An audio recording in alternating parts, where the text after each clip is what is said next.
कोपला पाटील गावीचे हे लोक, आता मज भिक कोण घाली। दुष्काळी अटीला द्रव्यने लामान, श्री एक अन्न करिता मेली।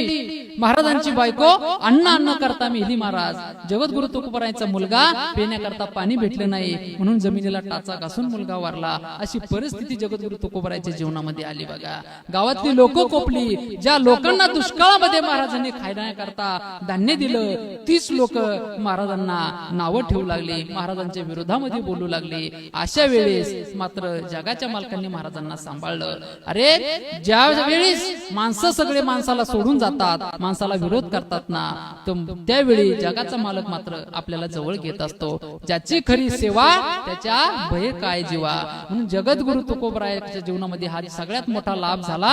100 पोरांचा बाप असलेला धृतराष्ट्र अरण्यामध्ये जळून मेला, परंतु ज्या जगद्गुरु तुकोबारायांच्या घरात नाही धान, पोटात नाही आण, परंतु चित्तात मात्र सदैव समाधान, अशी ज्यांची वृत्ती होती, असा ज्यांचा परमार्थ होता, त्या जगद्गुरु तुकोबारायाला नेण्याकरता जगाचा मालक विमान घेऊन आला, गरुडावर बैसोनी माझा कैवारी आला। ही सगळ्यात मोठी श्रीमंती त्यांच्या जीवनामधली होती बघा।